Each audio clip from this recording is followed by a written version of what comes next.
2 दिवसा अगोदर जेव्हा मनोज जरांगे पाटील यांना जेव्हा मी मोहम्मद अली जिन्नाची उपमा दिली तेव्हा त्याला आणि महाविकास आघाडी आणि त्याला समर्थन करणारे जे ब्रिगेडी लोक आहेत त्यांना फार झोंबलं. पण मोहम्मद अली जिन्ना ही उपमा देण्याच्या मागची कारण आहे. मी असो, दरेकर साहेब असतील, आमचे प्रसाद लाडगे, आम्ही सगळेजण आम्ही पहिल्या दिवसापासून एकच बाब बोलतोय. जरांगे पाटील जेवढं मराठा समाजाबद्दल बोलतील, जेवढं आरक्षणाबद्दल बोलतील, त्या सगळ्या गोष्टीला आमचा पाठिंबा आहे. कारण आम्ही पण स्वतः मराठी आहोत. आम्ही पण मराठा समाजासाठी, मराठा समाजाला आरक्षण मिळवण्यासाठी आम्ही राज्यभर कानकोपऱ्यात फिरलेलो आहे. पण समाजाचा विषय कोण बोलत असेल तर त्याला बिनशर्त पाठिंबा आहे. पण आज जरांगे पाटलांची भाषा ही एका राजकीय नेत्याचीच आहे आणि ती फक्त भारतीय जनता पक्षावर टीका करणारी आहे. कधीही महाविकास आघाडीच्या लोकांवर टीका करत नाही, खालच्या पातळीचं बोलत नाही, त्यांना शिवाय शाप देत नाही. फक्त फडणवीस साहेब असो, भारतीय जनता पक्षाबद्दल अगर तू राजकीय भाषा करत असशील तर तुला राजकीय उत्तर भेटेल. समाजाबद्दल बोलत असशील तर तुला बिनशर्त पाठिंबा भेटेल. पण मी त्या दिवशी जो मुद्दा काढला की हा मोहम्मद अली जिन्नासारखं काम करतोय, कारण का मोहम्मद अली जिन्नानी हिंदूंमध्ये आणि मुसलमानांमध्ये जी फूट पाडली, मुसलमानांचं हित पाहिलं, तीच भूमिका आज अगर जरांगे पाटील घेत असतील तर त्या गोष्टीला माझा विरोध आहे. मराठा समाजासाठी सुरू केलेलं आंदोलन हे मराठा समाजाचाच फायदा झाला पाहिजे. आता मुद्दामून तुमच्याकडे एक मी यादी दाखवणार आहे. ही ईडब्ल्यूएस अंतर्गत जे काय हल्ली जे पोलीस भरती झाली, त्या पोलीस भरतीमध्ये ही नेमकं बीड जी पोलीस भरती झाली ईडब्ल्यूटीची यादी आहे. आता यादीमधली नावं ही तुम्हाला मी वाचून दाखवतो ज्यांना नियुक्त भेटलेला आहे.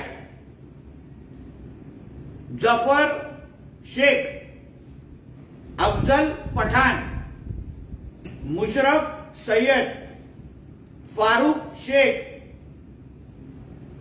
सय्यदरफन फहीम, फिरोज पठाण, जुबेर शेख, असलम सय्यद, अहमद शेख, आसमा शेख, सहेद सय्यद, नजीम शेख, शेखर शेख, करिश्मा शेख, जिशान फारुकी आणि तरन्नुम शेख. आता ह्याच्यात कोण मराठा आहे मला सांगा ना. मराठा मुलं आहेत का? मग आम्ही ह्याबद्दल अगर समाजाचं हित आणि समाजाची बाजू घेऊन अगर मी बोलणार असो, तुमच्या आंदोलनाचा फायदा अगर मराठा समाजाच्याच मुलांना होत नसेल आणि ह्याच्यात पोलीस भरतीमध्ये हा किती घातक विषय बघा. सगळे ते सगळे मुसलमान समाजाची मुलं आहेत. मग तुमच्या आंदोलनाचा फायदा मराठा मुलांना होत नाही आणि त्याच्यामुळे अगर आम्ही तो विषय बाहेर काढला आणि तुम्हाला मोहम्मद अली जिन्नाची उपमा दिली तर मग आमच्यावर राजकीय टीका काय करता? त्या फडणवीसांच्या चप्पलाचं काम करतो.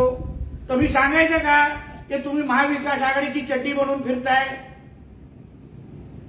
माझं एवढंच म्हणणं आहे, या आंदोलनाचा फायदा हा मराठा मुलांना झाला पाहिजे. ईडब्ल्यूएसच्या अंतर्गत अगर सगळीच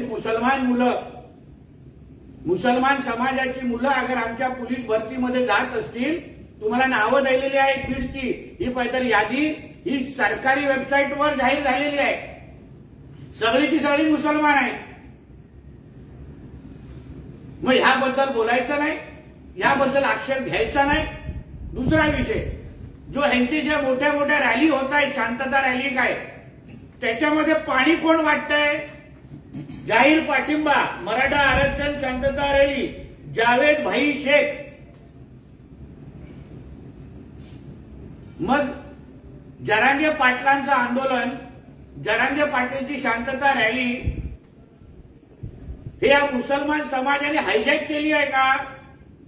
पाणी पण त्यांचं, मुद्दे पण त्यांचं, स्वागत पण ते त्यांचं, मुसलमान त्यांचं प्रामुख्याने स्वागत करतात. मी तर बोलतो ह्यांच्या शांततेत रॅलीमध्ये मराठे किती आहेत हे खरंच तपासलं पाहिजे, त्यांचे आधार कार्ड तपासले पाहिजे. म्हणून आम्हाला जे विरोध करणारे जे 4-2 जे मराठे बाहेर आलेले आहेत, जे मीडियासमोर येतात,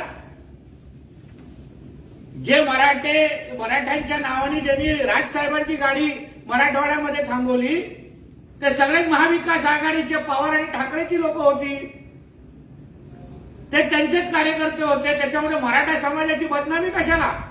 म्हणजे पाणी द्यायचं ह्या जावेद भाई शेखने आणि बोलायचं तुम्ही मराठा समाजाचं. म्हणजे आम्हाला जो काही विरोध, जे काही 4-5 जी टकली करतायत, ती मराठा समाजाची मुलं नाहीत, ते मराठा समाज नाही. मराठा समाजाने योग्य वेळी डोळे उघडावे, नाहीतर हे आपल्याला ओबीसी मराठामध्ये आपल्याला गुंतून ठेवतील आणि अशा नियुक्त्या सगळ्या मुसलमान समाजाची मुलं घेऊन जातील आणि मग आपल्या हातात काय राहणार नाही. म्हणून एवढा जो मुद्दा मी घेतला. आणि हेही एक शेवटचं सांगेन, आम्हाला जे महाविकास आघाडीचे लोक जरांगे पाटलांचे समर्थक म्हणून जे आम्हाला अवेळी 7:30च्या नंतर फोन करतायत, तुमच्याही उद्धव ठाकरे आणि तुमच्याही पवारांचे आणि पटोलेंचे नंबर आमच्याकडे आहेत. आमचेही लोक फोन करतील, शिव्याशाप देतील आणि मग आलेला काढे जेव्हा व्हायला सुरू होईल ना, मग उत्तर द्यायचं नाही आम्हाला. उगाच त्या मराठा समाजाच्या नावाने आम्हाला फोन करायचं नाही. आणि फोन जसे एक तुम्ही फोन आम्हाला कराल, 4 फोन तुमच्या नेत्यांना जातील, हे लक्षात ठेवा. धन्यवाद.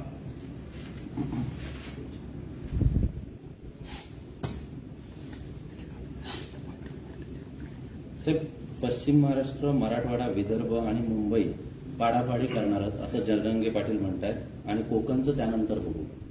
मराठा आरक्षणावरून सुरू झालेलं आंदोलन मराठा समाजावरून आता पाडापाडीवर गेलेलं आहे. हे मराठा समाजाला पण मान्य नाही. समाजाचा तुम्ही अगर नेतृत्व करायला प्रयत्न करत असाल तर समाजाबद्दल बोला ना. राजकारण कशाला करता? निवडणुका कशाला पाहिजेत तुम्हाला? म्हणून राजकारणाची भाषा कराल तर राजकारण आणि निवडणुकीच्याच माध्यमातून उत्तर दिलं जाईल, हे लक्षात ठेवा. क्रॉस वोटिंग करणाऱ्यांना तिकीट वाटपात तिकीट देणार नाही, अनवेळी तिकीट कापण्यात येईल असं नाना पटोले म्हणतात. त्यांच्या पक्षांतर्गत विषय तो घेतलेला त्यांनी निर्णय, आम्ही कसं बोलणार त्याच्यावर.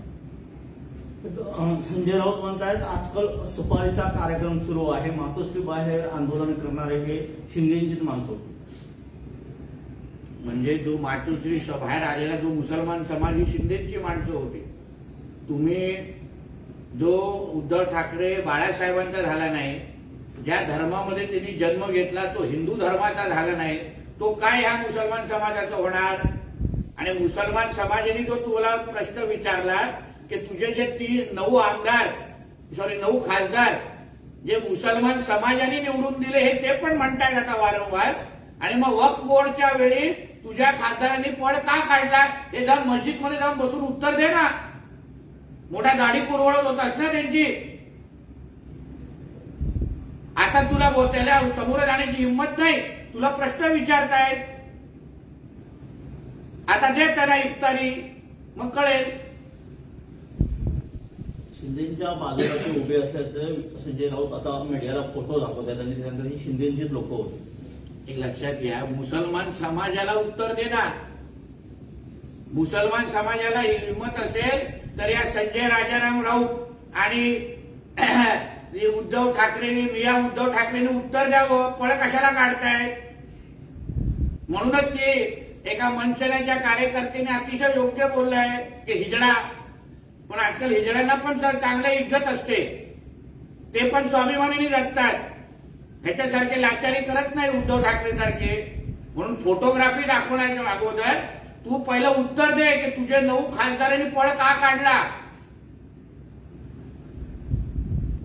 काल संजय राऊतांनी असं एक वक्तव्य केलं होतं मनसेने शिवसेनेच्या आराडावरून 2 महिने थांबा, ऍक्शन आणि रिॲक्शन काय असते दाखवतो. हो ना, 2 महिन्यानंतर मातोश्री सकट ह्याच्या सगळ्यांवर ऍक्शनच होणार आहे आणि मग रिॲक्शन देईपर्यंत हे जेलमध्ये पोचतील आणि मग स्वतःवरच रिॲक्शन देत बसा. या सुक्या धमक्या ना या पोलिसांच्या घराण्यामध्ये द्यायचं बंद करा. आता तुझ्या मालकालाच नारळ पडायला लागलेले आहेत, शेण टाकायला लागलेले आहेत आणि तुझा मालक अगर वाचला नाही ना, तू आणि तुझा तो आदित्य तो तर कधीपासून रेंजमध्ये आहे. म्हणून स्वतःचा पहिला जीव वाचव आणि मग या सुक्या धमक्याचा विचार कर. मनसे आणि शिवसेना म्हणजे उद्धव बाळासाहेब ठाकरे गटामध्ये वाद पेटवण्याचं काम दिल्लीचा अब्दाली करतो असं संजय राऊत म्हणाले. सुपाऱ्या टाकण्यासाठी दिल्लीवरून आदेश आले नव्हता आणि सुपारी टाकणारे कार्यकर्ते हे मातोश्रीच्या 3ऱ्या माळ्यावरून आदेश घेऊन आलेले होते. म्हणून आता सुपाऱ्या टाकल्या आहेत ना, तर बुडात अगर हिंमत असेल, राजारामचं अगर रक्त असेल ना, तर सामोरं जा ना. घाबरतोस कशाला. हा संजय राजाराम राऊतचा इतिहासच आहे, उद्धव ठाकरेचा इतिहासच आहे पळ काढण्याचा. म्हणून मी वारंवार जेव्हा सामनाच्या समोर राणे साहेबांनी सभा घेतली, हा 4 तास बाथरूम मध्ये लॉक लावून लपलेला संजय राऊत. आम्हा लोकांना माहिती आहे हा कसले मोठ्या सुपाऱ्या फिपाऱ्याच्या गाष्ट करतो. तू सुपारी टाकलीस ना, नारायण आणि शेड पडणारच.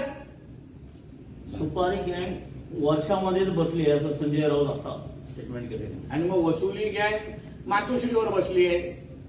वसुली गँगचा बादशाह, ज्याच्या मुख्यमंत्रीच्या काळात राज्यात सर्वात जास्त वसुली झाली, जे आता त्याचाच लाडका परमवीर सिंग आज बोलून दाखवतोय. मग वसुली किंग आणि वसुली क्षेत्रातला बादशाह हा मातोश्रीचा 3ऱ्या माळावर बसलाय. भाड्याचे लोक आणून तमाशा करता, आम्हीही तुमचा तमाशा करणार. हो करा ना, आम्हाला पण ते शोचे तिकीट पाहिजे तमाशाचे. कारण का हा तमाशावालाच आहे हा संजय राजाराम राऊत. कुठल्या इथे तमाशा नेमकं करतो हे विचारा. कधी मातोश्रीवर तमाशा करतो, नाचून दाखवतो नाक्या, कधी सिल्वर ओकवर नाचतो. हल्ली आता दिल्लीचा कॉन्ट्रॅक्ट मिळालाय नाचण्याचा. भाजपमध्ये राम राहिलेला नाही. जिथं रामाचं देऊळ आहे तिथेच यांचा पराभव झाला. पवार साहेबांच्या डोक्यात एकदा बसलं की काय खरं नाही. त्यांनी एकदा मनावर घेतलं तर पाठ लावूनच सोडतात असं जयंत पाटील. ते उत्तर देण्यासाठी आमचे अजितदादा समर्थ आहेत. एक जनरल प्रश्न, लाडकी बहीण योजनेत सर्वात मोठी अडचण आहे, काही महिलांची बँक खाती जी आहे ती आधारशी लिंक नाहीये आणि त्यामुळे त्या तक्रारी किंवा तशा प्रश्न आमच्याकडे आलेले आहेत. आमचं सरकार त्याबद्दल तोडगा काढतंय. लवकरात लवकर योग्य तो तोडगा निघेल आणि सगळ्यात लाडक्या बहिणींना त्या पद्धतीचे म्हणजे योजनेचा फायदा घेता येईल. त्यावर आमच्या आदिती तटकरे ताई आणि त्यांचं खातं फार जवळून काम करत आहे. सर, पुण्यात शरद पवार यांच्या घरावर मराठा आंदोलन पोहोचले आहेत काय? शेवटी एक लक्षात घ्या, मराठा समाजाला उत्तर सगळ्यांना द्यायला लागेल. हिंमत ज्यांनी मराठा समाजाला कोंडीत पकडण्याचा प्रयत्न केला, मराठा समाजाला उत्तर देण्याची त्या लोकांनी पण हिंमत दाखवावी. मला असं वाटतं पवार साहेब देशाचे फार ज्येष्ठ नेते आहेत. त्यांनी एकदाच तुकडा पाडावा. त्यांनी सांगावं की मला स्वतंत्र मराठा आरक्षण पाहिजे, मला ओबीसीतून आरक्षण नको आहे. कारण का राजसाहेबांच्या एका इंटरव्ह्यूमध्ये जिथे स्वतः राजसाहेबांनी त्यांची मुलाखत मोठी घेतलेली, मेगा मुलाखत काहीतरी, तिथे हेच पवार साहेबांनी राजसाहेबांना उत्तर दिलेलं की मला आर्थिक निकषावर आरक्षण द्यायला आवडेल, त्याला मला आर्थिक निकषावर आरक्षण देण्याचा मला पाठिंबा आहे, हे ह्याच पवार साहेबांनी दिलेलं. म्हणजे कधी सांगायचं आर्थिक निकषावर, कधी सांगायचं स्वतंत्र मराठा आरक्षण, कधी सांगायचं ओबीसी आरक्षण. म्हणून तर मराठा समाज त्यांच्या घरापर्यंत पोहोचलाय की नेमकं भूमिका काय. कारण का मराठा आरक्षण हे जे विधेयक अगर सभागृहामध्ये पास करायचं असेल तर सर्वांची सहमती लागते. सगळ्या पक्षांची सहमतीला काय फक्त सत्ताधाऱ्यांची सहमती असून फायदा नाही, प्रत्येकाला त्याच्यासाठी मतदान करायला लागतं. म्हणून पवार साहेबांच्या विचाराचे जे आमदार राहिले आहेत ना त्यांना पण मतदान करायला लागेल ना. म्हणजे नेमकं त्यांच्या पक्षाची भूमिका काय हे कधीतरी सांगायला लागेल. आणि म्हणून मराठा समाजाचे आंदोलक किंवा आमचे प्रतिनिधी अगर दरवाज्यावर आलेले आहेत ना त्यांना स्पष्ट उत्तर देऊन टाका.